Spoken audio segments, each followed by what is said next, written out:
Alright, people, I'm real excited about this one because it's gonna be really, really not good. Jurassic Park 3, aka the one where a dinosaur says, Alan, as, you know, said by Screen Junkies and their honest trailers. That line is just stuck with me since I saw it. And that's the only way you could really describe this movie. So, of course, this is the third Jurassic Park movie, and this was after The Lost World. And with the Jurassic Park series, you know, the first one is a classic. You know, made a lot of money, people loved it, and it is, what some would say, one of the best action sci-fi movies of all time. Then The Lost World happened. That movie had a lot of hype. And while it did make money, albeit a lot less than the first, I mean, it did have the biggest opening weekend, but then it crumbled afterwards.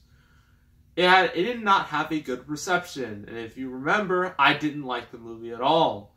I thought it went too long, I didn't like any of the characters, there were some real stupid scenes.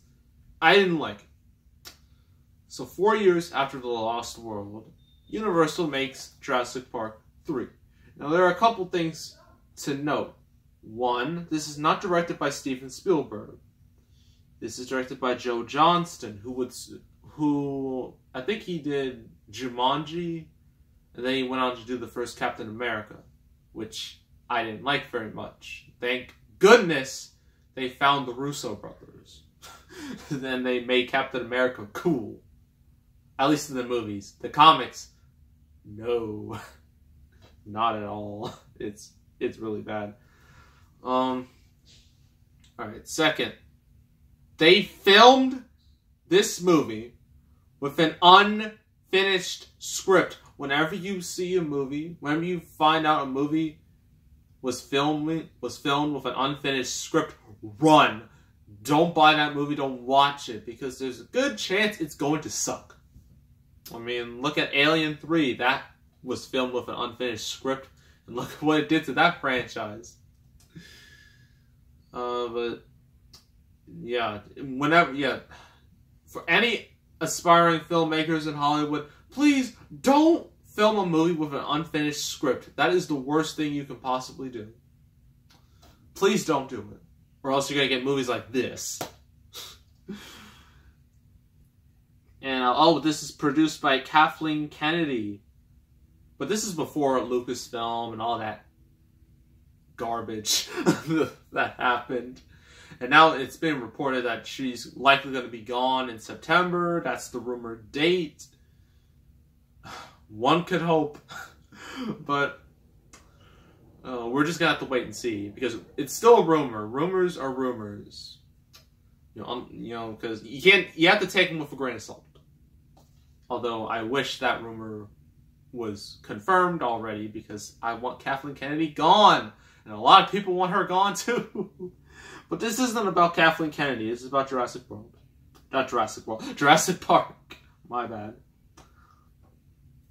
So, well, you can read the bottom. And also, this movie's an hour and a half. This is a short movie, which is, some would say that's either a good thing or a bad thing. Personally, I think it's a bad thing. Because well, I'll explain it in a little while. A thrill ride, says Joe Siegel from Good Morning America. Adventure runs wild when renowned paleontologist, I cannot talk, Dr. Alan Grant, Sam Neill, agrees to accompany a wealthy adventurer, William H. Macy, and his wife, T. Leone, on an aerial tour of Isla Sorna. Ingens? Former breeding ground for prehistoric creatures, but when they're terrifyingly stranded, Dr. Grant discovers that his hosts are not what they seem, and the island's native, what am I saying? Inhabitants are smarter, faster, fiercer, and more brutal than he ever imagined in his heart-stopping thriller. So, this movie we got Dr. Alan Grant from the first movie. And guess what? There's no Jeff Goldblum. I know. It makes you all sad. But we do get Alan Grant, so that's something, I guess.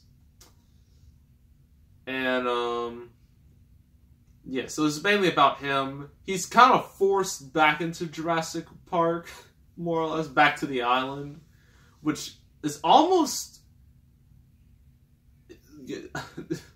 I don't know if this is, art imitating reality or reality imitating art, but that's what it feels like. They feel like with Jurassic Park, they're just like, all right, Sam Neill, you need to get back in here. Yes, we need to save this franchise.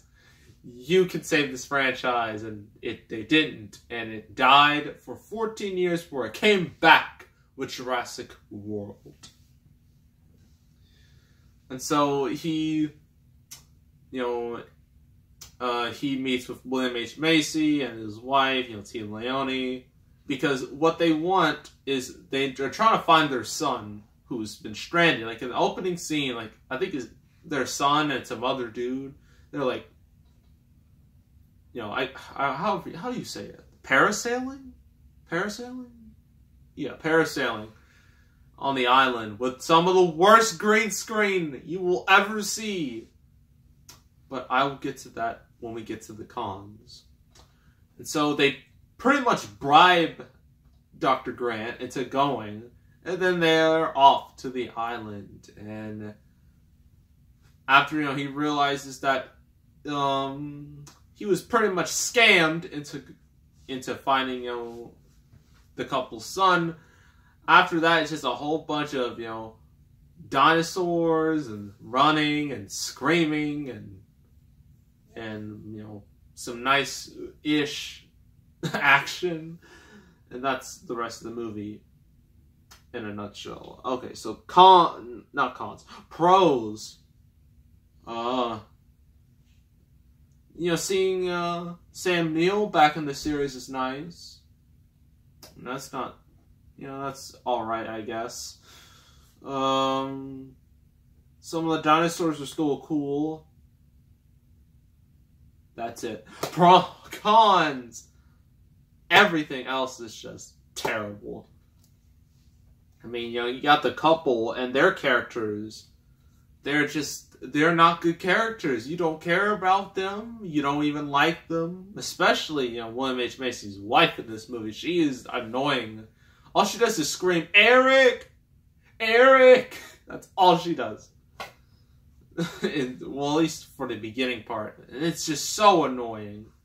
Even when screaming when there are a bunch of dinosaurs around is never a good idea, she still does it. And I'm just like, okay, I hope you get eaten then. The CGI in this movie is awful. Even by 2001 standards, it's not good at all. It feels very cheap.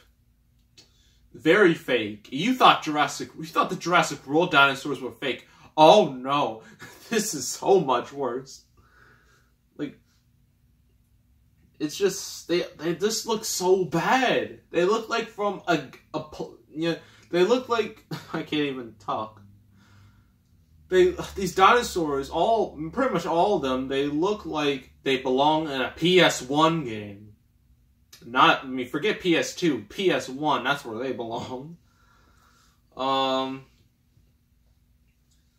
The story feels very incomplete, which, as I already mentioned, the movie was filmed without a finished script. So the movie itself feels very incomplete. Because the ending, I don't even think there is an ending. There's not much of an ending at all. It's the most anticlimactic ending of all time. And it's just, I think the reason why they did the ending like that is because they were planning on doing Jurassic Park 4. And, well, that was scrapped. Then that transformed into Jurassic World. That's what happened. There's also, like, certain scenes where, they show, dinosaurs, they show, I think, Sam Neill's kid, you know, playing with dinosaurs, and then like, and I actually kind of like this.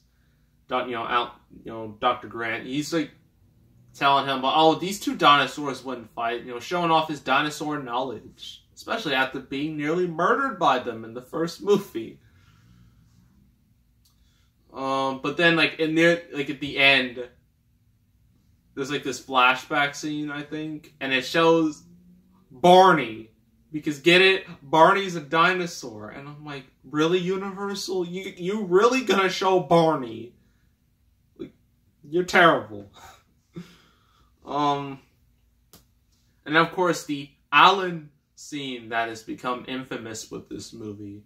It's like a dream sequence. It only happens for like not even a minute. You know, Dr. Grant, he wakes up in a plane.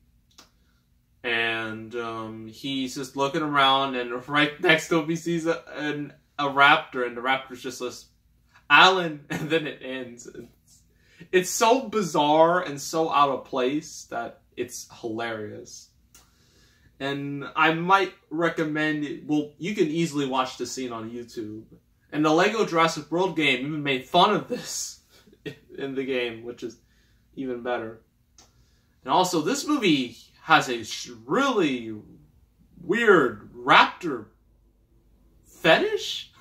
I mean, all they talk about is raptors and how, you know, they even have like a little whistle that sounds like a raptor. Raptor this, raptor that. I mean, no wonder Blue is the face of the Jurassic World franchise now.